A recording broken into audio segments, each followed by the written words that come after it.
여러분 안녕하십니까. 특집 토론 마련했습니다. 요즘 대한민국 언론 여러분 어떻게 보십니까? 원래 신뢰하지 않았지만 요즘 언론의 보도 행태는 과연 언론인지 아닌지 분간이 안 갈 정도로 심각합니다. 최근에는 극우 유튜버를 중심으로 극우 세력들의 집회 현장에서 나오는 언론의 보도는 더욱더 충격을 줄 때가 많은데요. 표현의 자유라고 묵과하고 넘어갈 수 있느냐, 아니면 이 문제를 반드시 드러내놓고 국민들에게 알리면서 어느 정도 심각한지 우리가 공유를 해야 하는지 언론계에 몸담았던 세 분 저널리스트 모시고 어느 정도 심각한지 적나라하게 여러분들과 함께 토론해 보겠습니다.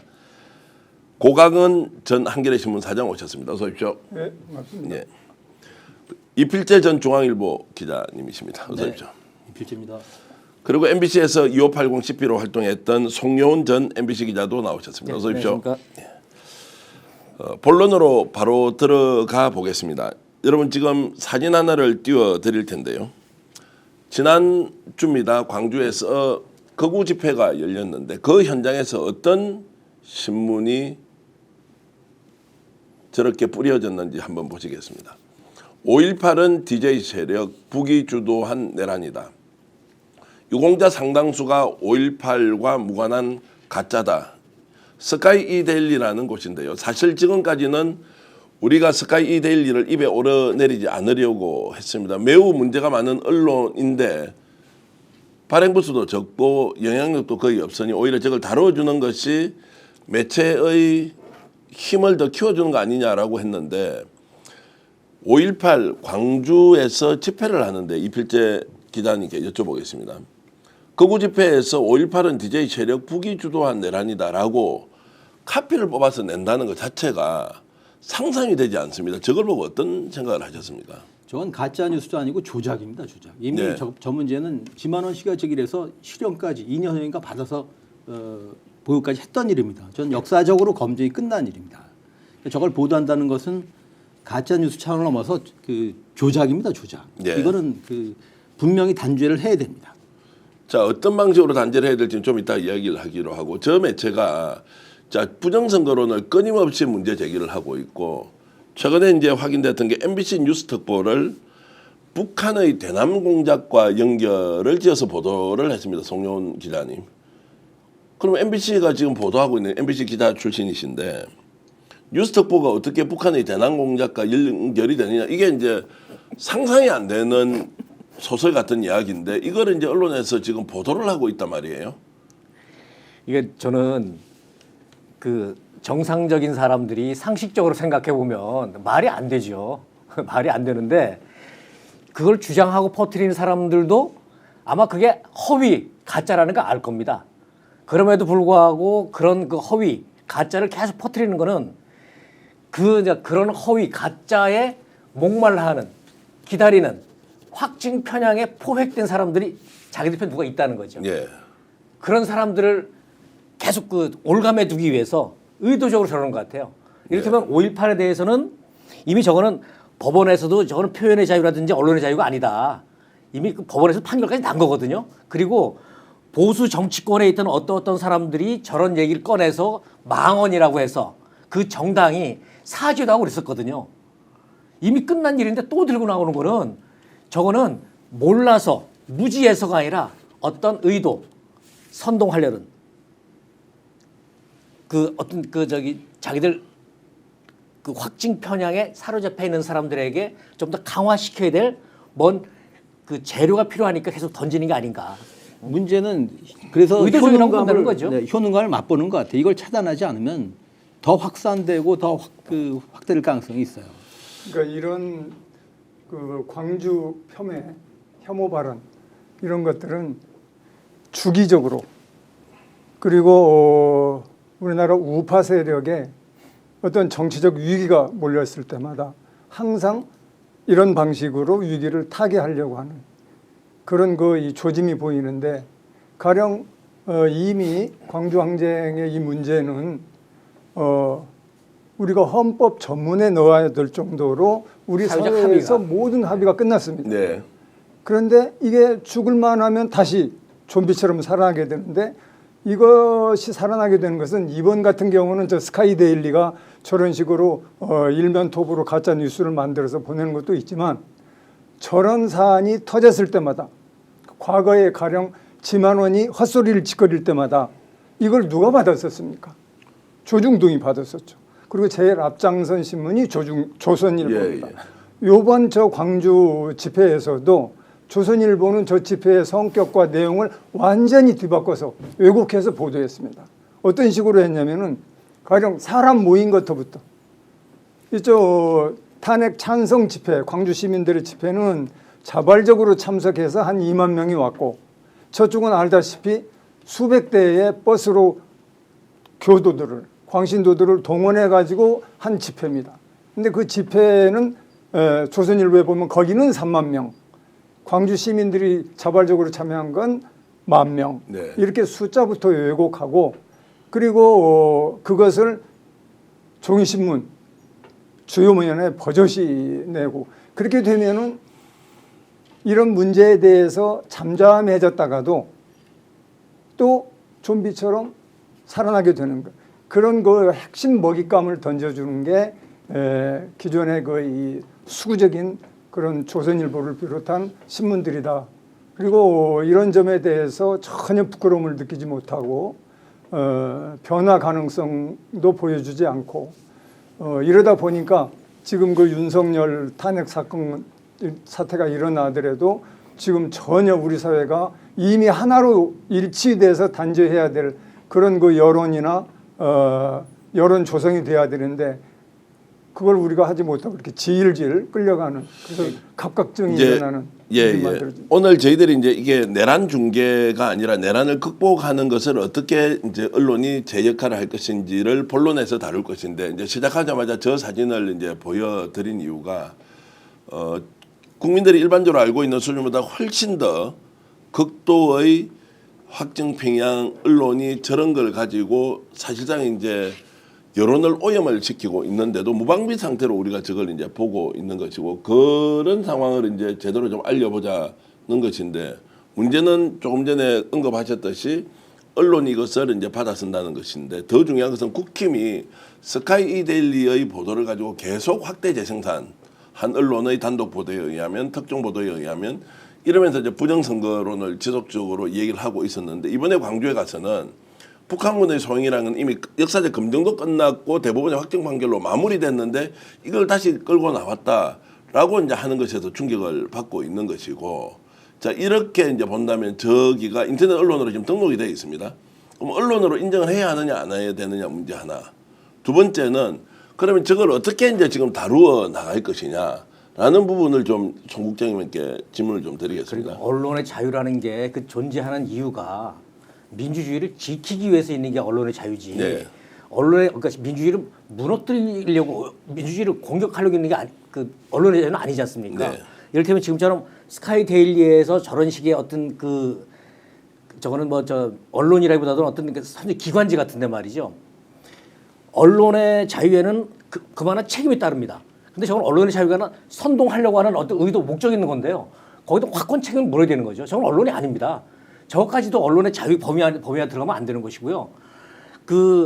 이를테면 부산에서 대구에서 이어서 광주까지 세 과시하는 거는 일반 대중에게 이쪽 편이 다수야. 이를테면 탄핵을 찬성하는 사람보다 윤석열은 나쁘다라고 하는 사람보다 아니야 탄핵은 정당했어 야당이 잘못이야 하는 사람들이 숫자가 적지 않다 더 많다. 이게 여론조사도 그렇게 하고 저렇게 외형적으로 동원해서 그 세과시도 하고 그러면서 군중심리 부활에 동안은 군중심리 자극하는 거 아닙니까? 그런 와중에 저게 나왔다는 거는 저는 기자로 살면서 가장 나쁜 것 중 하나 우리 망국병으로 하는 게 이게 지연 학연 이런 거 있지 않습니까? 네. 정말 나쁜 게 지역 감정입니다. 저는 그거 건드리는 거라고 봅니다. 자 그러면 이제 저건 좀 범죄입니다. 범죄. 범죄 행위인데 그러면 저 언론이 이제 뭐 언론이라고 합시다. 어쨌든 인터넷 언론으로 등록이 돼 있으니까 지금 이제 선거 부정을 지속적으로 제기를 하면서 이번에 이제 비상계엄이 선언되고 나서 자 99명을 중국인들이 와 있었고 이것을 데리고 지금 오키나와 미군 기지로 다 이제 강제로 데려갔다. 이제 이송했다. 이제 미군이 이송했다. 미군이 이송했다. 이제 이런 보도를 한단 말입니다. 자, 그 이제 진위 여부에 대해서도 아니라고 그만큼 이야기해도 나 정보원이 있기 때문에 이거 뭐 틀린 거 아니야라고 해서 계속 하는데 이들이 이렇게 하는 목적은 진짜로 극우 세력들을 결집하기 위한 것이냐 아니냐 뭐 이런 질문을 던질 수밖에 없습니다. 후원금 때문에 그런 것인지. 그러니까 언론이 아니라고 봅니다. 그러니까 언론의 외형을 취하고 있지만은 제호부터가 우리 사회에서 스카이라는 게 함의하는 게 있지 않습니까? 예. 또 2대1이라는 기존 매체가 있어요. 이거 어떻게 결합한 그런 브랜드인데 마치 떴다방처럼 만들어진 언론 같습니다만은 저는 언론이라고 보지 않습니다. 유튜브도 우리가 스픽스 유튜브입니다만 우리가 좀 들여다볼 필요가 있지 않습니까? 일부 유튜브의 경우는 이건 그 언론이 하기가 어렵지 않습니까? 마찬가지로 인터넷 가운데도 언론으로 볼 수 있는 게 있는가 하면은 이건 저널리즘의 기본 원칙을 전혀 지키지 않고 그 조작, 허위, 그러니까 보도란 말도 붙이기 어려운 그런 그 기사를 쏟아내는 이런 언론들은 언론이 아니라고 보고 언론계는 상호 비판을 통해서 이런 그 자정을 해야 될 뿐더러 당국은 당국대로 제재를 해야 되고 시민사회가 또 이런 언론들을 갖다가 그 걸러내는 그런 역할을 해야 된다고 봅니다. 자, 이걸 지금 우리가 다루는 건 맞습니까? 그러니까 지금까지는 다루지 말자. 저 말이 안 되니까. 근데 이번에 이제 광주 현장 딱 집회를 보니까 저렇게 뿌리고 보는 사람이 있고 사진으로 찍혀서 나오는데 우리가 다루어도 되긴 됩니까? 뭐 저도 기자 출신, 선배님도 기자 출신이신데 저걸 노리는 건 아닌가요? 저 이런 생각이 듭니다. 그 뭐냐면 마약이라는 게 자극이라는 게 그거를 마약에 한번 취하게 되면 예. 강도가 계속 높아지게 되잖아요. 예. 조선일보와 극우 유튜버가 지금 경쟁합니다. 경쟁하는 이유가 뭐냐면 확진 편향에 취한 사람에게는 자극의 강도를 계속 높여줘야 되거든요. 그러니까 조선일보를 보던 사람들이 자꾸 극우 쪽으로 가는 거는 그쪽이 자극이 더 강하니까 더 강한 자극을 찾아가거든요. 그러니까 요번에도 그 광주 금남로에서 저런 찌라시가 뿌려졌다는 거는 그걸 원하는 사람들이 있는 겁니다. 더 강한 자극을 원하는 사람들. 더 강한 자극을 원하는 사람들에게 더 강한 자극을 주면 거기에 돈이 나오지 않습니까? 돈이 나오니까 돈 따라서 자극 따라서 계속 움직여가고 그럼 언론이 그거를 견제해줘야 되는데 그걸 이성적으로 생각해줘야 되는데 오히려 돈 따라서 같이 그거랑 경쟁을 합니다. 이를테면 언론 윤리의 첫 번째 뭐냐면 확인된 사실을 보도하라. 일방적 주장은 사실 여부를 확인하고 보도하라거든요. 언론율 제1조 가장 기본적입니다. 이거 안 지킵니다. 왜 안 지키느냐? 사실 여부를 확인하면 사실이 아니잖아요. 그걸 보도를 못 하잖아요. 보도를 못 하면 그거를 원하는 그 우중들에게는 팔 수가 없지 않습니까? 자극적인 걸 제공할 수 없지 않습니까? 그러니까 언론율을 지키지 않습니다.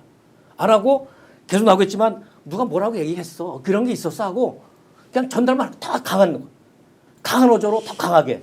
그러면은 거리에 나와 있는 이 우중들은 이성적인 시민이 아니라 그냥 거의 미친 군중이 돼가는 거예요. 근데 언론이 모든 것을 다 확인하고 보도를 할 수도 없지 않습니까? 이걸 확인할 수 전원도 있어요. 있고. 그러니까 요 내용은 확인할 수 있다. 이를테면 어떤 거리 뭐냐면 그러니까 99명 선관위에 99명이 중국 간첩이었고 미군이 체포해서 오키나와로 이송했다. 아니 그거 미국 전화 한번 해보면 되잖아요. 예. 아니 전화 한번 해보면 되는 건데 미국 대사관에 하든지 예? 아무도 아니, 국방부에 전화하든지 예, 이 사실 사안에 확인은 절대 대해서는 어려운 게 아닙니다. 당연히 그 교차 취재를 해야 되고 확인을 해야 되죠. 예. 그런데 처음부터 이건 가공의 기사였기 때문에 확인하고 말 그런 단계도 제가 거치지 보기에는 않았다 이렇게 의도적으로 생각이 확인을 안 하는 예. 겁니다. 의도적으로 확인하지 예. 않는. 그래서 아까 그래야 팔리니까. 이런 언론을 다뤄야 되는 이야기를 하셨는데 예. 저는 제한적으로 정교하게 다뤄야 된다고 생각합니다. 예. 그럴 때 가령 그 지금 이 스카이 이델리가 이런 보도를 통해서 구독자 꽤 늘어났다고 얘기를 합니다. 예. 상업적 동기도 있어요. 엄청나게 늘어났다 그러더라고요. 돈도 많이 뭐 네. 들어왔다는 이제 소문도 이거는 있고. 보도가 아니고 범죄 행위입니다. 예. 그러니까 범죄자 집단 당연히 언론이 다뤄야죠. 자, 그럼 다루는데 그럼 여기에서 스펙스 한번 나왔어. 그 대표라고 하는 분이 이제 신문 기자 출신이고 또 초대 노사모 멤버였다. 뭐 이렇게 하면서 노무현 대통령과 연관성을 가지고 있는데 지금 현재 언론의 행태, 민주당의 행태는 정말로 종북 좌파가 하는 짓거리하고 똑같다. 이제 뭐 이런 방식으로 인터뷰를 했던데 그 사람도 여기 와서 그러면 한번 우리 따져보자고 토론을 할 필요가 있습니까? 할 수 있죠. 예, 한번 토론해야죠. 한번 오라고 할까요? 네, 오라고 오라고 해서 하시죠. 예. 이 사람한테 이거 물으면 된다. 사실 확인했느냐? 확인했다는 겁니다. 누구에게? 절대 안 나오지. 난 취재원에게. 절대 안 나온다고 절대 보시면. 안 나오죠. 아니 이 사람들 아니, 왜 아까 나오는 이제 오늘 이 방송을 보면 뭐 수만 명의 우리 시청자 여러분들이 보실 테고 그쪽에 있는 뭐 관계자도 보면 아니 나와서 토론을 제대로 한번 해보자. 이게 스카이데일리의 보도 행태나 내용이 정말로 언론으로서 제 역할을 하고 있는지 없는지는 저는 이제 동의를 해주시면 한번 네. 모셔보고 싶다는 아, 공개- 거예요. 왜냐하면 공개적으로 공개된- 토론을 네. 예. 네. 공개된 여론의 그 자유시장에서 예. 네. 진실을 안 나오겠죠? 다투게 되면은 예. 사실과 진실을 다투게 되면은 그건 그 감춰진 것과 휜 것과 구부러진 것들이 그대로 다 대중한테 드러난단 말이에요. 그걸 통해서 사실과 진실이 다가가게 되는데 이러한 것들을 하자고 하면은 기본적으로 가공의 기사를 만든 스카이데일리 쪽 사람들이 이런데 초청을 아무리 해도 나는 안 나온다고 생각해요. 우리 독자나 시청자들이 알아야 되는 게 이 사람은 이럴 겁니다. 아까 말씀드렸지만 이거 사실 확인했냐면 했다는 거예요. 네. 누구에게 했느냐? 내 취재원에게 했다. 그게 네. 누구냐 그러면 취재원 밝힐 수 없다. 우리 흔히 취재원 밝힐 수 없다 그러거든요. 실제로 그런 경우가 있거든요. 아, 그래야 될 경우가 있지만 예. 취재원을 밝힐 수 없는 경우는 어떤 그러니까 내부의 깊숙한 비리 같은 거 그걸 보도했을 때 그 사람의 신변에 어떤 불이익 그 어떤 안전에 위협이 있을 때만 그 취재원을 보호해주고 익명으로 보도하는 거지 이런 경우는 익명이 아니라 실명 보도가 많습니다. 언론 윤리에서도 그 정보 그 자료의 출처가 어딘지를 밝히는 게 언론의 윤리입니다. 누구에 따르면 실명으로 보내야 되는 정도 거지 스카이데일리나 이거는 취재원 보호의 대상이 예, 아닙니다. 예, 예. 그 광주에서의 집회 있을 때 일면 톱으로 광주를 폄훼하는 그 기사, 네. 그다음에 99명 미군 납치 뭐 조사, 네. 이 기사 같은 경우는 이렇게 나오면은 우선 정부에서 신문, 인터넷, 언론을 관장하는 정부기구, 뭐 문화체육관광부가 될 수가 있고, 그다음에 여러 이제 심의기구가 될 수도 있고, 이런 데에서 반드시 경고를 해야죠. 일단은. 그리고 후속 조치를 취해야 됩니다. 그다음에 두 번째, 이건 명백한 범죄 행위이기 때문에 예. 수사 당국에서는 즉각 수사에 들어가야 돼요. 예. 이런 게 내란이에요. 그러니까 내란 선동이에요 이런 게. 신문사뿐만이 아니고 기자, 그리고 이렇게 가짜 정보를 준 제보자, 가짜 제보자, 이게 즉각 들어가야 되는데 지금 이 국면에서 우리 이 공식적으로 그런 행동에 나서야 될 국가기관은 전혀 지금 입을 닫고 있고 아주 소극적으로 경찰이 지금 이 기자를 입건해서 조사하는 정도만 하고 네. 있어요. 이건 굉장히 그 오해를 많이 살 뿐만 아니라 이렇게 해서도 안 되죠. 혹시 이제 이런 이제 문제 제기에 대해서 고강은 대표는 원래 이제 정치적 성향이 종북 좌파, 주사파에 가깝고 원래 전체주의 세력 또 알고 보면 이재명 집단과 민주당을 다 지지하기 위해서 사전에 치밀한 계획과 각본에 의해서 움직이는 그 집단의 멤버 아니냐. 그러니까 이 사안을 그렇게 보는 거지. 나는 뭐 내가 들은 이야기 그대로 한다라고 하면서 거꾸로 공격을 한단 말이에요. 그 사람들이요. 예, 그렇게 이제 그런 논리로 얘기를 많이 하고 있습니다. 그래요. 그건 뭐 맡아도죠. 그러니까 아까 아니, 맞다도 네. 이제 그렇게 아니, 만약에 이렇게 들어와서 토론을 할 때 같이 토론을 할 때 그런 얘기를 한다 이거예요. 아니 토론하지 안 해봤으니까 모르는데 바깥에서 이런 문제 제기, 아, 그런 식으로? 건강한 문제 제기를 하면 아 그렇다 우리가 제대로 따져보겠다가 아니라 저 사람들 이미 집단적으로 다른 사고를 하고 있고 종북 주사파야라고 규정을 함으로써 자신의 행위가 정당화돼 버린다는 거죠. 네, 그러니까 이제 정당화의 논리지만 개소리를- 정당화되는 건 아닙니다. 예. 네. 그리고 아까 이제 취재원 얘기를 하셨는데 취재원 보호라는 언론 윤리가 있습니다만 아주 엄격하게 적용이 됩니다. 이거 취재원 보호에 해당하지 않습니다. 이거 아닙니다, 왜 이게. 교차 확인을 하느냐? 언론은 수사권이 없어요. 네. 그러니까 취재를 하고 나서 이게 그 과연 팩트인지를 교차 확인을 합니다. 그 확인을 하지 않았고 이미 뭐 당국이랄지 미군이랄지 다 확인을 했거든요. 팩트가 아니라고. 그런데 수용하지는 않아요. 언론 아닙니다. 범죄 집단입니다. 자 그러고요 이제 좀 소재를 좀 바꿔보겠습니다. 여러분 조선일보에 나온 광고 하나를 보여드릴 텐데요. 문영배 헌법재판소 이제 권한대행이죠. 소장 권한대행에 대해서 끊임없이 지금 비난과 비판 그리고 이제 8인 헌법재판관들에게 경고한다면서 저 내용 하나하나를 보면 저게 무슨 와 말도 안 되는 주장이냐라고 하는데 이게 이제 조선일보 광고에 실리고 거기에 후원금을 보내달라고 또 밑에 밝히고 있고 자 이거를 이제 광고기 때문에 조선일보는 받아도 되느냐 저 정도의 광고면 정말로 통제해야 된다. 전 광고가 아니고 예.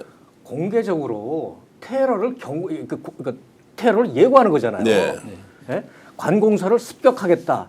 누구누구들을 우리가 테러로 ultimate 위해를 가하겠다라고 공개적으로 예고를 하는 건데 저게 어떻게 아니 이를테면 삼성텔레비 폭발될 겁니다. 이런 거는 뭐 있습니까? 저건 광고가 아니죠. 그러니까 미디어- 광고를 게재하는 것도 광고 심의 윤리의 규정이 있어요. 극심하게 혐오를 네. 하는 유발하는 그런 광고라든지. 아니, 그러니까 고 선배가 두 신문사의 대표를 지내셨는데 그러면 그 언론사 대표로서 어떻게 해야 됩니까? 이런 광고 요청이 왔을 때 그건 거부해야죠. 거부해야죠. 네. 제가 신문사에 있었을 때는 저런 광고가 들어오면 대부분 거부합니다.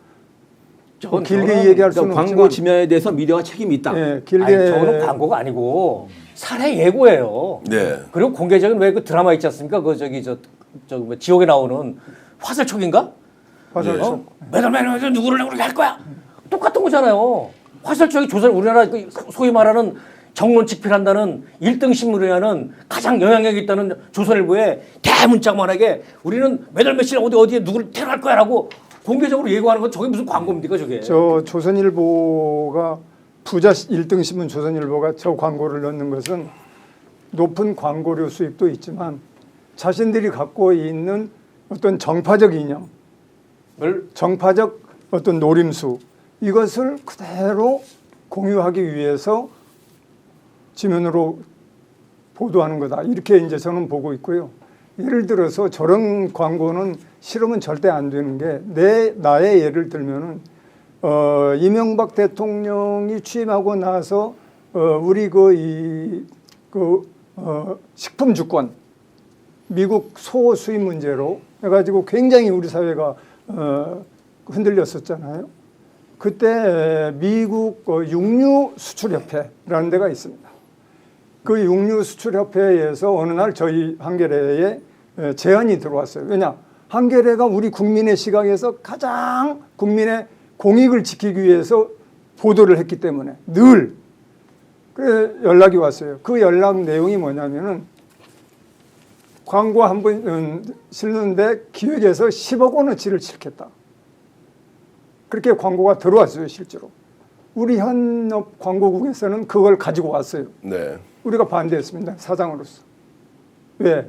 우리가 우리 국가 공익을 위해서, 식품 주권을 위해서 우리가 이렇게 기사를 쓰는데 또 한편으로 그 소고기를 팔아먹으려고 하는 그 수입업자들의 수출업자들의 광고를 받는다는 게 이건 언론의 윤리나 도덕적으로 이건 받을 수가 없다.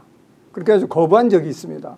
그러니까 조선일보는 부자고 한겨레는 가난하지만 언론의 그 자기가 가야 될 길, 그리고 그 언론의 길이 그렇게 분명하게 보여줌으로써 스스로 독립도 하고 그리고 그 독립을 통해서 자유로운 언론 활동이 또 보장이 된다. 이런 생각을 가져야 되는데 우리 저 조선일보는 전혀 지금 저는 이제 그런 의견 게 아닌 광고라고 거죠. 하는 게 이를테면 내가 어떤 생각을 갖고 있는데 주 52시간이든지 한미 FTA든지 여기에 대해서 어떤 농민인 나는 우리들은 이런 생각이 있는데 만약 보도를 안 해줘요. 그럼 이런 사람들이 모여서 자기들 의견을 광고로서 표현할 수도 있습니다. 네. 그런 게 의견 광고지. 지금 같은 경우에 이런 건 광고가 아니라 이를테면 이런 겁니다. 공포 분위기를 조성하는 겁니다. 우리 뜻에 반하는 헌재에서 판결을 내리면 헌재 재판관들 가만히 안 두겠어. 라고 공포 분위기 조성하는 겁니다. 그래서 위축시키는 거지 않습니까? 이게 뭐냐면 히틀러 시대 나치가 하던 겁니다. 길거 백주장 자, 테러하고 뭐 이래서 예. 그런 효과를 떠나서 예. 저거는 지면을 그러니까 매수를 위한 거래가 이루어진 겁니다. 근데 동아일보는 또 저런 내용은 아직 요번에, 광고를 짓지는 않는 것 같은데. 그러니까 예. 윤석열의 군사 반란 전에까지만 해도 아스팔트 우파들이 어버이연합, 예전에는 어버이연합 혹은 그 정광훈 그 집단 예. 이런 쪽에서 가끔씩 조중동에 똑같은 저런 의견 광고를 실었습니다. 그때는 같이 실었어요. 같이. 예, 예. 예. 새 매체가 다 실었어요. 그런데 윤석열 반란 뒤에는 조선일보만 싣고 있어요. 지금. 그러니까 그래서 저는 이렇게 보는데 예. 우리가 흔히 이제 그 조중동이랑 묶어서 얘기하고 이게 이제 정현주 선배 브랜딩인데 저는 이제 조, 콤마, 중동, 예. 조와 중동을 떼어서 볼 필요가 있다고 봅니다. 이번 내란을 통해서 분화가 일어났어요. 그러니까 조선일보를 고립시켜야 됩니다. 고사시켜야 됩니다. 자, 그것은 이제 뭐 운동의 목표나 방향은 그렇지만 그 조선일보는 왜 저렇게 하죠? 저게 도를 한참 좀 지나친 것이다, 무리하다라고 생각할 것 같은데 왜 저런 광고를 실어주죠? 그러니까 상업적 동기와 더불어 지금 그 고 선배가 말씀하셨지 말이죠. 잘 아신 대로 이제 조선일보 사실 가운데 하나가 불편부당이거든요. 네. 조선일보 홈페이지를 하면 이렇게 되어 있습니다. 불편부당은 좌우 대립이 극심하던 당시에 조선일보의 중립지적 성격을 명확히 밝힌 것이다. 이렇게 밝혀놨는데 말이죠. 이거는 대놓고 지금 그 구구 준동을 하는 거거든요. 불편부당하고는 정말 그 동떨어진 그 행위입니다. 자기 부정이에요. 저걸 예를 들어서 표현의 자유다. 그리고 단체에서 돈을 모아서 광고를 내고 의견을 개진하겠는데 그 정도를 받아주는 거는 그럴 수 있는 거 아니냐라고 이제 하면 이 경계선이 애매하지 않습니까? 범죄 행위라는 것과 의견 개진이라는 것. 그러니까 그 이 광고 주들의 입장하고 예. 그 광고를 매체를 통해서 보여주는 매체사하고 그건 분명히 입장이 다르죠. 그리고 다를 때가 있는 거죠. 아니 그러니까 독국물을 매체사로서는 언론으로서의 사회적 공기로서 지켜야 될 책임 윤리, 그다음에 상도덕 이런 것들을 분명히 지켜야죠. 독국물을 유통시키는데 그 책임이 없습니까? 독국물 제조자도 책임이 있지만은 네. 독국물 유통시킨 사람도 책임이 있습니다. 독국물 유통이에요. 그러니까 조선일보가 저렇게 그러면 극단적으로 광고를 짓고 실제로 헌법재판관들에게 위해를 가할 수 있다는 느낌이 오는 섬뜩한 내용을 광고로 실으면 조선일보는 어떤 이익이 있습니까? 이익이 별로 없을 것 같은데 물론 뭐 정파적이 있는 거죠. 아니 상업적 이익이 있다고 하는 것도 그것 때문에 광고를 실는다? 자기 지지 기반 같은 지지 기반. 그런 거 있는 것 같아요. 저 맞습니다. 그 기사 좀 보여주시겠어요? 그 조선일보 일면 기사들. 예. 그거 한번 같이 보여주시겠습니까? 그러면 조선일보 기사에 그 다른 매체와 다르게, 그러니까 동아중앙과 다르게 그 조선일보에 많이 나오는 기사가 헌재 그 심판이 규명 신용만 내란 규명 신용만 한다. 헌재가 신용만 한다. 예. 그러면 그 헌재 심판이 졸속이다. 라고 해서 뭔가 꼬투리를 잡아서 헌재를 계속 흔들어댑니다. 헌재는 불신. 그 불신이 뭐겠습니까? 윤석열 탄핵하지 말라든가 뭐 이런 거 아니겠습니까? 탄핵하지 말든가 아니면 최대한 늦추든가 뭘 만들어내는 거잖아요. 이런 기사와 아까 얘기했던 그 테러 협박 광고가 둘이 어떻게 보면 상승하는 거죠. 두 개 같이 보면. 네. 자, 신문 기사를 보니까 헌재가 문제가 많네. 그러니까 광고가 합리화가 되는 거죠. 이런 광고가 할만하게 되는 거죠. 예, 제가 보기에는 가령 아스팔트 유튜버들, 그다음에 어버이 연합, 그다음에 전광훈류 이런 그 손과 발이 되는 그룹 있잖아요. 예. 그다음에 여기에다가 스카이 데일리 같은 이 데일리 같은 극우적 신문. 그다음에 그 위에 조선일보가 있고, 그리고 정치적으로는 국힘당과 윤석열 세력이 있습니다. 이게 하나의 생활 정치 공동체다. 나는 이렇게 보고 있어요. 그리고 이번 이 군사 반란이 실패로 돌아감으로 해가지고 이들이 갖고 있었던 이른바 파시즘적 어떤 이 목표 이런 것들이 이번에 드러났다고 봐요. 예. 시기적으로. 그래서 오히려 이 기회를 우리가 잘 활용해서 분명하게 격리시킬 거 격리시키고 법적으로 단죄할 거 단죄하고 살려둘 건 살려두어서 나아가야 될 계기를 만들었기 때문에 동시에 우리 그 공동체에게는 일종의 그 기회이자 행운이 아닌가 이런 생각을 할 정도입니다. 가령 보세요. 스카이 데일리 99명 미국 납치. 그리고 일본 땅에서 조사를 합니다. 오키나와. 네. 근데 99명은 중국 사람입니다. 그런데 그러면 적어도 3개 국가가 한국, 일본, 미국 3개 국가가 극심 심각한 외교적인 문제로 드러날 수밖에 없는 사안이지 않습니까? 중국이든 미국이든 일본이든. 그런데 이런 사안을 뻔히 이건 기사가 안 되고 이게 났다면 뻔히 아는 그 레가시 언론 120년 된 가까이 되는 이 언론사에서 조선일보에서 그걸 받았습니다. 그걸 TV조선이 10분 동안 받았었어요. 예. 이거 스카이데일리의 99명 납치 요 사건에 대해서. 그리고 이게 이렇게 문제가 되니까 주한 미군 당국에서 강력하게 항의를 했습니다.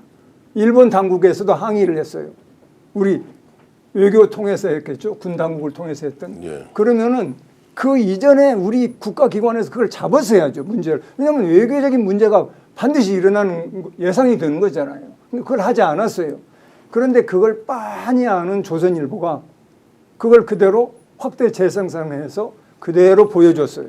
자, 어떤 식으로 했냐면 아까 얘기한 대로 조선 TV가 한 10여 분 이상을 그 스카이데일리 일명 기사를 보여주고 했고, 그 다음에 그것을 미군이 한국 쪽에 항의를 했다는 기사를 쓰는 형식으로 해가지고 조선일보가 이 문제를 다룹니다. 자, 이렇게 되면은 조선일보가 그 문제를 다루고 TV조선이 다루니까 나머지 이 극우에 준동하는 휩쓸리는 일반 대중들 아주 경사지게 아주 급하게 편향된 그 극우파 아스팔트들은 어떻게 되겠어요? 그대로 그걸 받아들이는 거죠. 이 얘기를 하고 싶은데요. 예. 최상목 대행 문제 맞습니다. 왜냐하면 지금은 대행이라는 게 과도기 체제 않습니까? 과도기면 어느 쪽에서 많이 흔들 거예요. 자기 편에 유리하도록. 이럴 때 어떤 건 분명하게 해줘야 되는데 이를테면 좀 전에 선관위에 91명 중국 간첩이 있어서 미군이 체포해서 일본 오키나와 데려갔다. 이런 가짜 뉴스가 나오면 여기에 관련된 부처 있습니다. 국방부, 외교부, 그다음에 경제, 부총리, 경제 등 이쪽에서 그 공개적으로 얘기해야 됩니다. 그렇죠. 발표해야 됩니다. 예. 이런 보도가 나왔는데 이거 가짜다. 예. 이게 국익에 어떤 영향이 있는지, 국가의 이심에 어떤 영향이 있는지, 이걸 우리 비록 과도체지만 이 대행체지만 이거는 묻고 할 수 없다. 에? 경찰에 어디 철저히 수사해서 반드시 책임 물으라고 하겠다. 이래야지 그게 어떤 제2, 제3 이런 게 안 나오는 거죠. 가짜 뉴스 뿌리고 흔들어도 흔들리니까 계속 흔들리는 그 겁니다. 말씀은 이제 최상목 권한 대행도 이렇게 확대 단호하게 재생산되는 범죄적 뉴스를 그럼요. 확대 재생산하는데 어느 오히려 정파가 아니라 이건 방조하고 국가에 관한 있다. 문제잖아요. 국익에 관한 문제고 국가 이미지에 관한 문제지 않습니까? 네. 이거는 단호하게 해야죠. 자, 그렇게 봐야 할 예. 뿐더러 그게 당국이 할 일이라면 조선일보가 할 일은 이 보도를 검증을 해서 만일에 이게 사실이 아니라면 보도도 하고 비판도 하고 이게 조선일보가 할 일입니다. 근데 예를 들어 그게 굉장히 속보로서 중요하다고 해서 이제 다룰 수는 있다고 보고요. 자, 그 다뤘으면 바로 취재 들어가서 이게 사실 여부에 대한 확인을 해서 2차적으로 국민들에게 진실을 먼저 알려주는 것도 굉장히 중요하지 않습니까? 취재를 그렇죠. 해보니까 그게 원래 하는 아니더라라고 예. 하는 이를테면 문형배 헌재 재판관 이 양반은 고교 동창 카페 뭐 음란물 누가 흘렸다 이거예요. 네. 일부 어디 나왔어요. 그러면 진짜 언론은 뭐냐면 그게 진위를 사실 여부를 취재해서 보도해 주는 거죠. 네. 그게 사실이라면 당장 옷 벗어 해야 되는 것이고 그게 사실이 아니라면 어떤 세력이 누가 왜 이런 가짜뉴스를 흘리는지 그걸 비판해 줘야 되는 거죠. 자, 그러면 그게 이제 차단이 되는 건데. 이런 이제 조선일보가 정말로 이제 너무나 선을 많이 넘어 버렸다. 이게 요즘은 충격이다가 아니라 이제 이제 그러면 어떻게 해야 돼? 조선일보는 스스로 뭐 부자 언론인데다가 영향도 대한민국 1등이고 늘 정권의 창출과 관련돼서 힘을 쓰고 있다 없다 막 이제 이런 이야기가 있는데 비판은 이제 충분히 제가 이제 잘 알겠습니다. 그럼 어떻게 해야 됩니까? 그러니까 이 언론 문제에 대해서 이제 해법을 제시하라. 조선일보를 이런 딱 얘기인데요. 좁혀서 좀 보면 어떻게 해야 돼요? 조선일보 좁혀서 보면은요. 언론계 안에서 예. 우선 조선일보식의 보도 태도 이거에 대해서 맹렬한 그런 비판과 자성이 있어야 된다고 생각이 들어요. 네. 우선은 언론 상호 간의 비판, 건전한 비판 이게 우리들 미디어들 사이에 혹은 기자들 사이에 건강하게 뿌리내리는 그런 계기를 만들어야 된다 이런 생각이 들고요. 그리고 비판이라는 건 참 좋잖아요. 예, 자기한테 좋고 그 말하는 사람은 고마운 거고. 그런데 이런 부분에 대해서 한때 언론사 간 그 이 비평 혹은 비판적 그 시도를 했다가 지금은 거의 사라져 버린 거죠.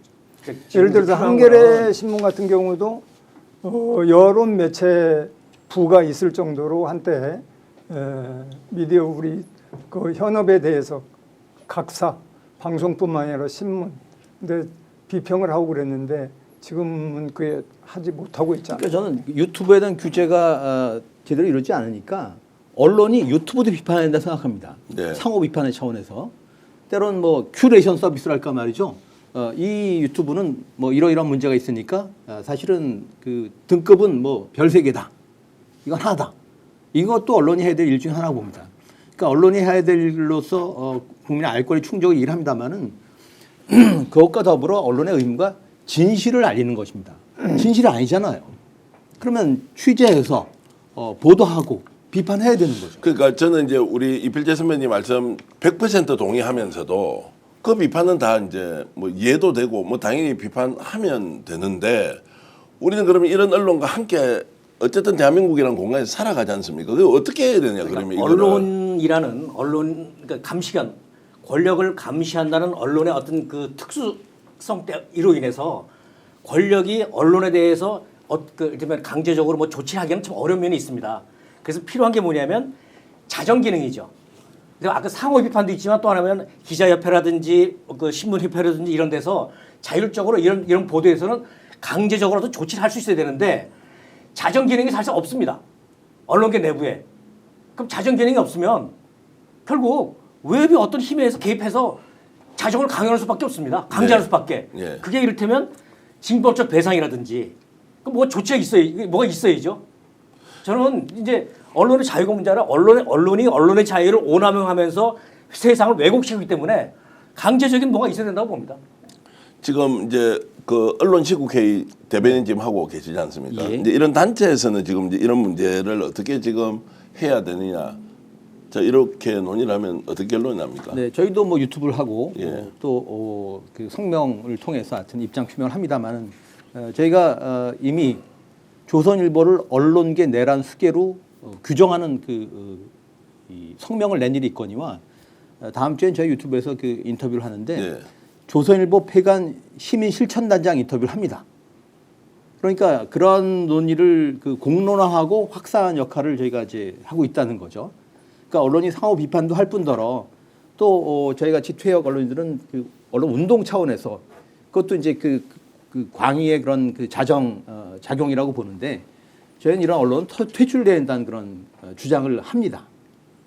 제가 이제 지금 고 대표님께 여쭤보고 싶은 것은 과거에 이제 언론사 생활을 하시다가 뭐 군사정권 시절에 이제 파면도 당하고 이렇게 해서 이제 지금 한겨레 신문 대표까지 하셨는데 그때 언론이 뭐 소위 말하는 이제 군사정권에 부역하는 언론의 행태 최근에 지금 윤석열 내란 사태 탄핵 국민에서 보여주는 이런 거구적 행태의 언론과 좀 비교를 하면 대동소이입니까? 아니면 오히려 더 나빠졌다? 뭐 어떻게 보십니까? 그때하고 지금하고 비교하면 굉장한 차이가 나죠. 예. 그때는 군사 정권의 직접적인 물리력. 기자가 기사를 한 줄 잘못 쓰면 곧바로 잡혀갔습니다. 안기부에 예. 가가지고 잡혀가지고 고문도 받고 혼나고 들어오고. 그건 뭐 기자뿐만 아니라 데스크도 마찬가지였거든요. 예를 들면 어떤 기사 쓰면 잡혀갑니까? 가령 그 전두환 정권에 대해서 예. 혹은 그 당시 민정당에 대해서 예. 가장 아픈 부분. 근데 그 아픈 부분은 기자가 취재해서 기자만 알 수 있거든요. 예. 그래서 당연히 기자는 써야 되는데 그것을 뭐 크게 쓰든 작게 쓰든 하여튼 그런 권력이 싫은 기사를 썼다가는 바로바로 검열에서 걸리고 그리고 걸리고 또 기자는 가서 조사를 받고 나오고 이렇게 됐는데 그렇지만 그 시절에는 워낙 그 억압 체계가 일상화되고 강화됐기 때문에 기자들의 처지를 독자나 국민들이 많이 이해를 했습니다. 오죽하면은 저 사람들이 저렇게 행간에 숨어서 기사를 쓸까. 그래서 지원도 많이 하고 그래서 뭐 동아일보 같은 데에는 그때도 군사 독재 시절에도 동아일보 같은 데는 야당지다, 혹은 뭐 민주적인 그런 이 기사를 많이 쓴다. 대학생들, 노동자들 입장에서 기사 쓴다. 이런 평가가 있었던 거죠. 그런데 지금은 물론 이 디지털 미디어 시대로 완전히 미디어 생태계가 바뀌면서 위기에 전통 저널리즘이 네. 위기에 빠졌기 때문에 그런 요인도 있어요. 상호 비판도 할 정신이 없어 지금 레거시 미디어들이요. 제가 볼 때.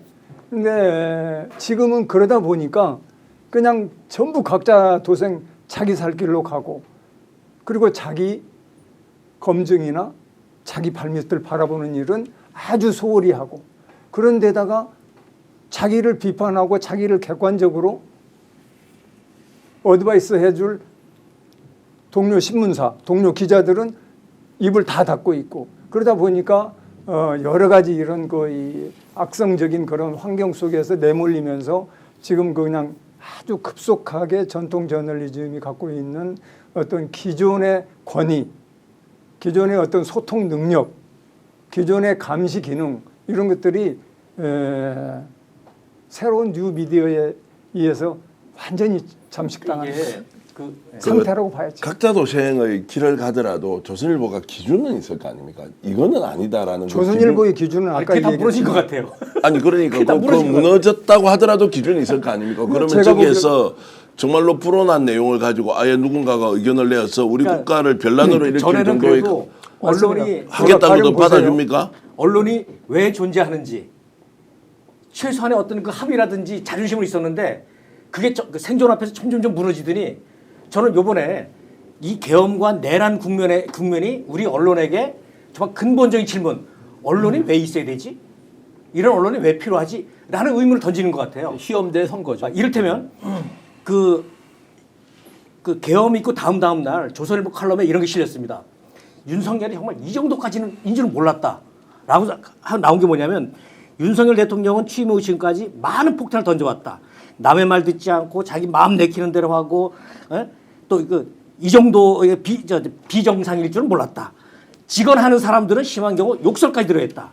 윤석열은 이성적이지도 않고 극히 감정적이며 사려 깊지 않고 충동적이다. 아직 그걸 했거든요. 네. 저는 이 칼럼을 보면서 무슨 생각이 들었냐. 이미 그런 사람인 줄 알았다면 언론은 왜 존재합니까? 선거 국면에서는 후보자 검증이 가장 중요하잖아요. 그때 왜 검증 안 했어? 그때도 알고 있었다는 거잖아. 윤석열이 이렇다는 사람이라는 걸. 그러면 우리 국민에게 유권자 알렸어야지. 이 사람 문제가 많은 사람이야. 이런 사람 대통령 되면 안 돼. 라고 얘기했어야죠. 근데 그때 어떻게 했습니까? 영웅으로 만들었습니다. 미화했습니다. 그 후에 대통령이 된 다음에 계속 이런 사람이라면 계속 감시까지 세게 감시했어야 되는데 감시 안 했습니다. 비판이 들어오면 오히려 막아주고요. 오히려 정정한테 가서 창으로 찔러주고요. 대응하고요.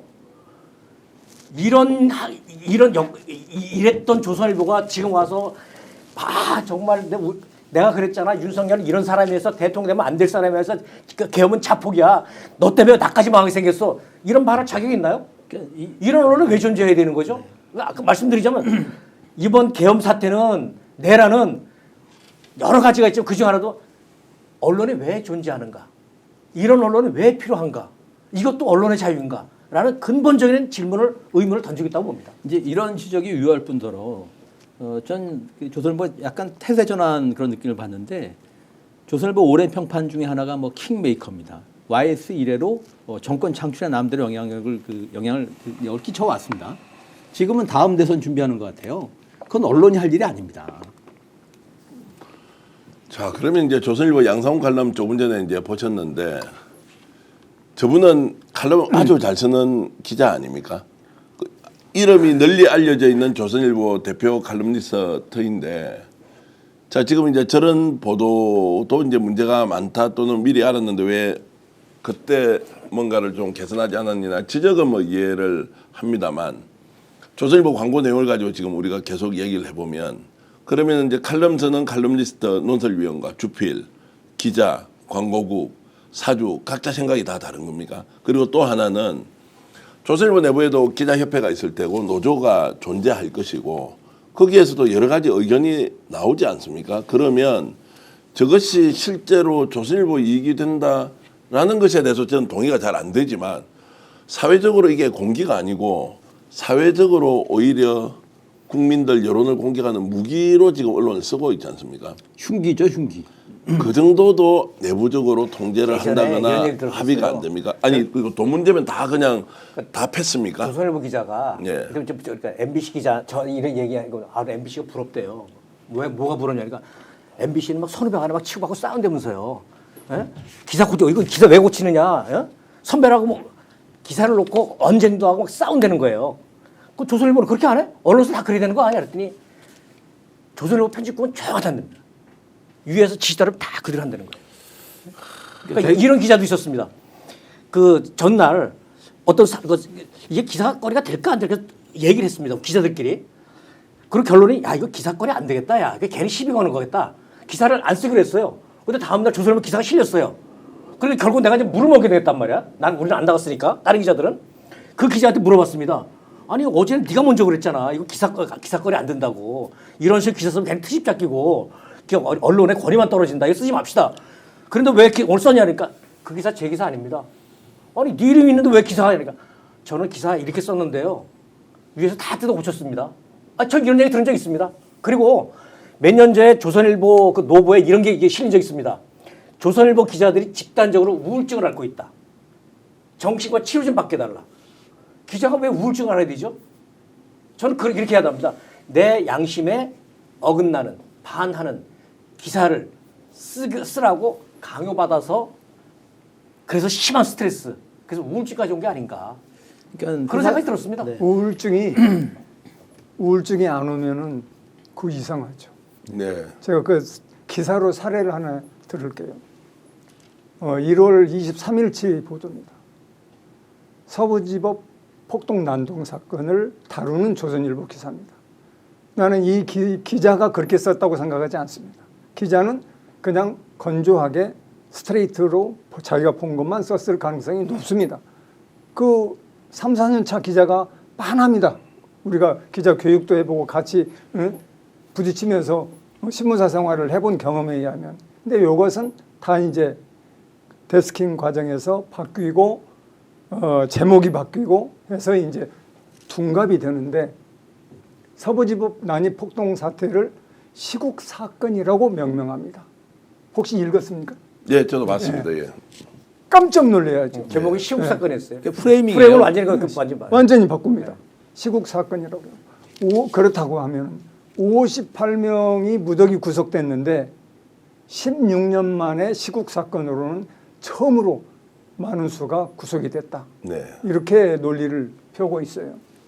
그러니까 그 폭도가 시국 사범으로 둔갑한 겁니다. 그러니까 그러면은- 민주 인사 이제 뭐 네네. 그렇게 가는 것이고. 네, 그러면은 그 지금까지 70명인가 구속이 됐거든요.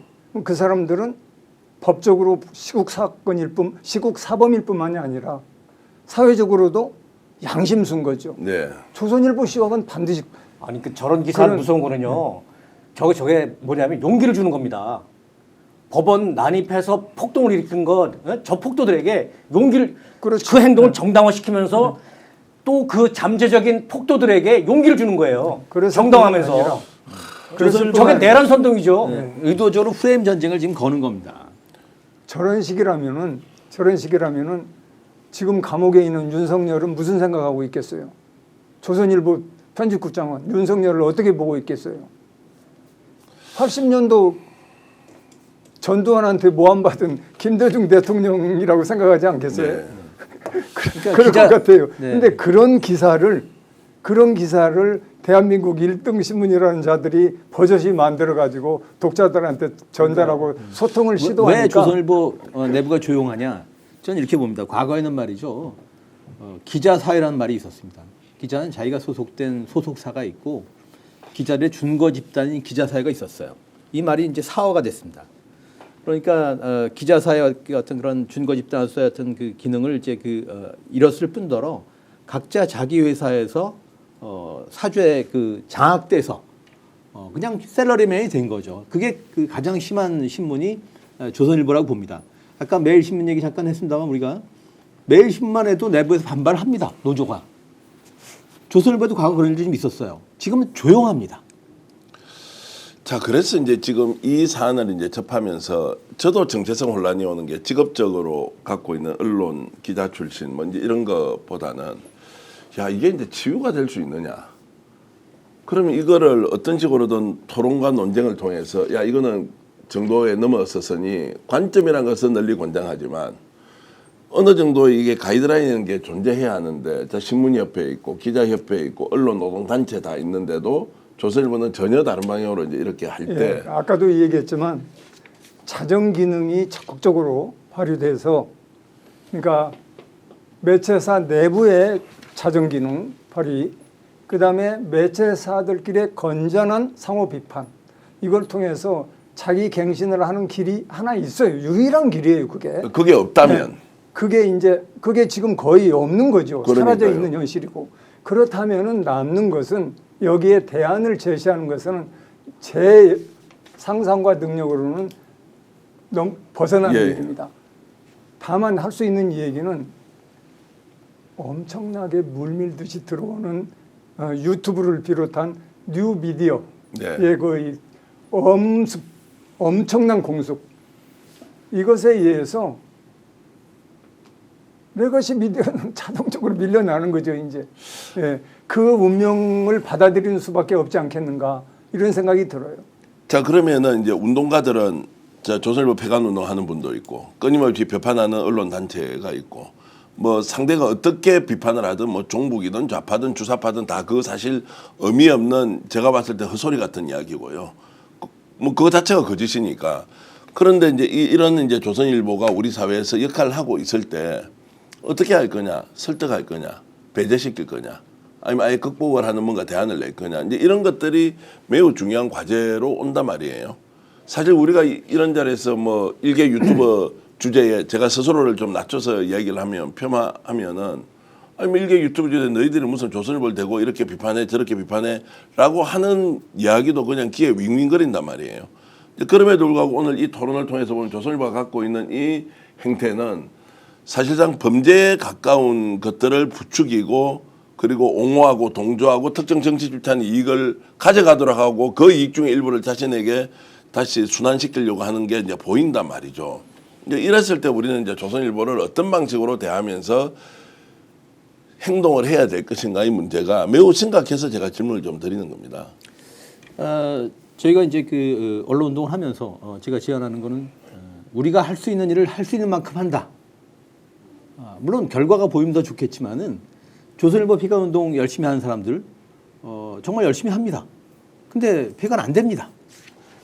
그러나 언젠가는 그 사회적 공감대가 만들어지고 그런 사회적 합의가 이루어질 수 있다고 봅니다. 네. 저는 지금 팬덤 정치도 문제지만 이 레거시 미디어들이 특히 조선일보가 팬덤 독자에게 지금 포획되어 있다고 봅니다. 조선일보도 지금 위기입니다. 지금 그 팬덤 독자들의 자연 수명과 함께 어쩌면은 조선일보도 운명을 같이 할지도 모릅니다. 그러니까 지금 조선일보도 거리두기를 해야 되는데 스스로 그런 그 능력을 잃은 게 아닌가 싶을 만큼 조선일보도 위기입니다. 상식적으로 저게 언론입니까?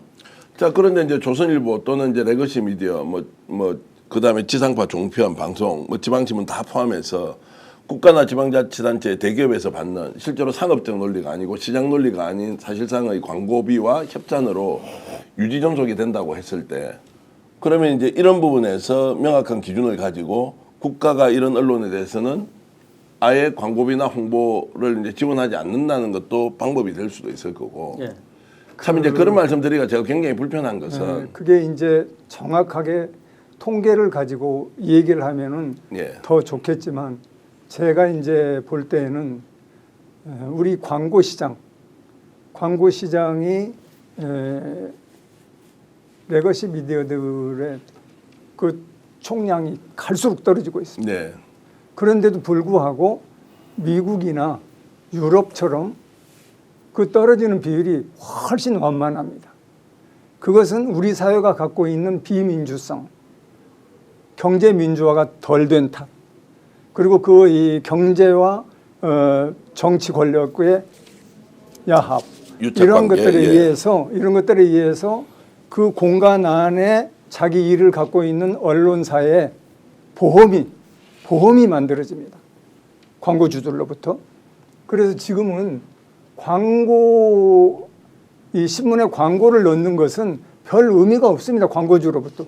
그 광고를 가지고 여기 뭐 조선일보 백면에 나왔고 뭐 조선일보 일면에 나왔으니까 이 광고 가치가 그 광고 단가처럼 엄청날까 그렇게 생각하지 않습니다. 지금 전부 조선일보기 때문에 조선일보의 힘 때문에 조선일보한테 잘 보이려고 밑보이면 안 되니까 저기하고 잘 지내야 되니까 잘못 지내는 건 우리 회사하고 굉장히 거북해지니까 그런 식으로 그 광고를 줄 뿐만 아니라 이른바 무슨 포럼이니 그래서 국제적인 어떤 그 포럼 같은 것을 많이 기획합니다. 이걸 통해서 뭉칫돈이 기업들로부터 들어오는 거죠. 네. 그래서 전통적인 방식의 광고와 판매를 통한 그 이 언론사들의 수입 구조가 많이 바뀌어 있죠 지금. 그러니까 협찬이나 후원 이런 게 더 많아지고 있습니다. 그러니까 이런 보험을 드는 식으로 하는 그 이 매체사와 광고주가의 관계도 저는 뭐 시간의 문제이지 급속하게 그게 와야 될 것이다 이렇게 보고 있습니다. 지금 이제 보험이라는 용어를 쓰셨는데 저게 지금 딱 들어간다고 봅니다. 그러니까 지금 기업들이 대기업이 광고를 하는 것은 광고 효과를 기대서가 아니고 보험 드는 겁니다. 거래를 하는 겁니다. 자, 그래서 이제 이게 규범, 그다음에 규칙 또는 제도, 법률 뭐 이렇게 해서 국가가 이제 광고비를 집행하는 기준이 있을 거 아닙니까? 그럼 윤석열 정권 이어서니까 훨씬 더 많은 광고비가 MBC 같은 데는 엄청 깎이고 조선일보, TV조선은 엄청 늘어났다고 이제 제가 듣긴 했는데 어떤 식으로든 지금 언론이 선을 넘어섰을 경우에 제재를 해야 하는데 자, 표현의 자유라는 이름으로 그대로 이제 방치되고 있고 그것이 언론이 사회적 공기가 아니라 사회적 흉기의 역할을 하고 있다면 결국 졸립 기반에 대해서 근본적인 문제 제기를 해야 되지 않습니까? 그거는 당위의 논리, 비판 뭐 이런 걸로 되는 게 아니에요. 언론이라는 그 특수성 때문에 예. 그러니까 정부가 개입을 안 했었는데 예. 지금 상황에서는 이 정부라기보다 국가가 개입해야 될 것 같아요. 어떤 사회적 합의를 제어할 수 있는 사회적 합의가 있어야 되는데 저는 며칠 전에 그 홍장원 전 그 국정원 차장이 헌재 나와서 얘기할 때 제가 깜짝 놀랐던 게 이겁니다. 대조선일보. 네. 조선일보 앞에 대자가 들어갔지 않습니까? 예. 예? 평생을 국정원에서 이런 사람 입에서 평생 조선일보만 봤다 그러더라고요. 그분은. 평생 조선일보 봤을 뿐만 아니라 예. 조선일보가 이 나라에 미치는 영향이 엄청나다는 거죠. 예. 대조선일보. 권력을 창출하기도 하고 퇴출시키기도 한다. 이명박 대통령, 박근혜 대통령, 윤석열 대통령 탄생에 나름 큰 기여를 했다고 봅니다. 자, 언론이 제조물 책임법이라는 게 있습니다.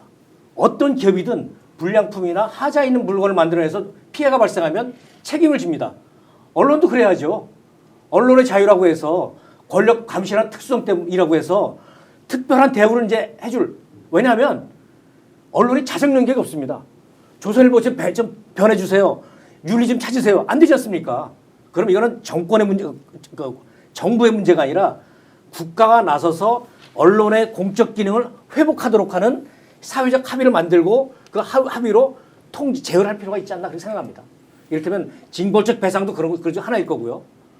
아니 그런 얘기 말인데 이게 이 정도면 조선일보에 의해서 저는 그 무슨 언론사냐 심지어 사령부직 이런 얘기하는 사람도 있고 사회 악이다 암적 요소다 이런 얘기까지 나오는데 이걸 방치할 수는 없는 거죠. 자, 법적 규제는 좀 조심스러운데 네. 오늘도 그런 공론화한 과정이라고 봅니다. 예. 이런 과정을 통해서 사회적 합의를 우리가 자정 기능이 만들어가는 없으면 거죠. 그다음에는 어쩔 수 없습니다. 아니 근데 정부가 그런 광범위한 토론의 자리를 마련하는 것은 아주 좋은 거고 해야 될 일이고 거기에 적극적으로 참여하고 시민사회까지 참여를 해서 그 수기 과정을 통해서 좋은 제도를 만들어내는 것은 우리가 해야 될 일이라고 봐요. 그러니까 언론이 너무 안 공적 해. 기능을 제대로 수행할 수 있는 한국의 문제가 어떤 장치를 우리 만들어야죠. 문제가 너무 안 사회적 하는 게 합의로. 문제예요. 그런 부분에 재정 대해서. 지원이 되든 몇년 아니면 전에 벌칙이 되든 몇 년 전에도 그런 그 제도를 한번 마련해 보려다가 문재인 정권 때 해보려다가 그냥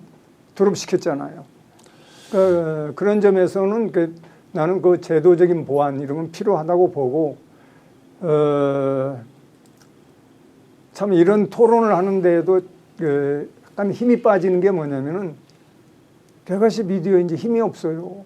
자기가 지금 그냥 거의 나 때는 하고 그 우리 꼰대들이 하는 이런 식인 거지. 지금 실제로 보면은 힘이 없어가지고 제가 우리 그 안을 들여다봐도 실제로 그런 모양이 많잖아요. 하는 짓을 보세요. 그렇기 때문에 비상한 각오로 아까도 이 얘기한 자정 능력을 발휘하고 그리고 거듭나기 위한 공동의 노력을 하고 해서 새로운 미디어 세계에 잘 적응해 나가도 살똥말똥인데 그것마저도 이렇게 크게 기대가 안 된다는 게 내가 보는 평입니다. 힘이 빠졌다는 걸 제가 에피소드 2개를 통해서 한번 소개를 드리면 하나는 과거에 기사 실명제가 도입되지 않았던 시절에도 우리가 해설 기사에는 그 실명을 실었습니다. 바이라인을 달았습니다.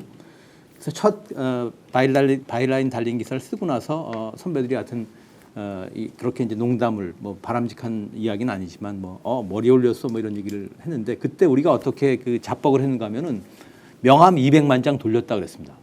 신문이 한때 200만 그 부수가 그랬던 시절이 있었죠. 지금 대부분의 신문이 10만 부 안팎일 겁니다 아마 대부분의 신문이. 근데 많이 나가는 게 뭐 10만 부 정도겠죠. 네. 예. 또 한 가지는 저희 그 신문사 동력 가운데 하나가 1인 출판사를 차려서 책을 내놓으면 자기가 종사했던 신문에 광고를 실었는데 전화가 한 통도 안 오고 그러다 전화가 왔는데 다른 신문사더래요. 그러니까 광고 효과는 전혀 없고 광고를 실어달라는 다른 신문사 전화를 받았다는 거죠. 네. 그러니까 이게 지금 그 오늘날 신문의 그 현실입니다.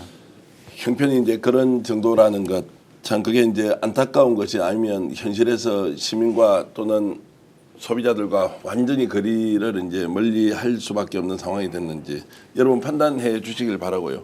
오늘은 뭔가 대안을 내기보다는 현상이 이렇다, 현황이 이렇다, 상황을 좀 더 같이 공유했으면 좋겠습니다. 이런 생각이 들었습니다. 어떤 조선일보입니까?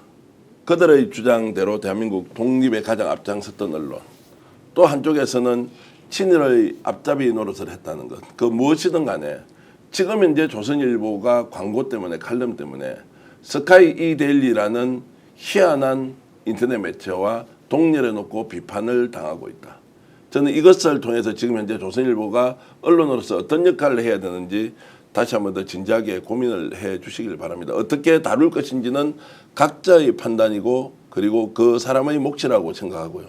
오늘 이 방송에서 저희들이 고강은 대표님 그리고 송효운 기자님 그리고 이필재 기자님과 함께 스카이 이데일리와 조선일보를 비교하면서 방송했다. 이것으로 저희들이 전하고 싶은 내용을 가름할까 합니다. 오늘 세 분 이렇게 방송 나와주셔서 고맙고요. 네. 괜찮았습니까? 좀 불편하지 않았는지 모르겠습니다, 고 대표님. 전혀 그렇습니까? 불편하지 않았습니다. 자, 이필재 기자님도 고맙습니다. 네, 고맙습니다. 자, 송영 국장님 감사드리고요. 특집 토론 마련해 드렸는데 어떻습니까? 저희들 스픽스가 하고 있는 경성한우 광고 뒤에 또 나와 있는 인터넷 비교용 광고 좀 잘 봐주시고요. 그리고 남은 주말 시간 행복하게 보내십시오. 130만 명 구독자 돌파한 것은 모두 여러분들이 진심으로 아끼고 격려 응원해 주신 덕분이라는 거 항상 잊지 않겠습니다. 오늘 이 방송도 널리 퍼져나갈 수 있도록 구독, 좋아요 부탁드리겠습니다. 시청자 여러분 안녕히 계십시오. 고맙습니다.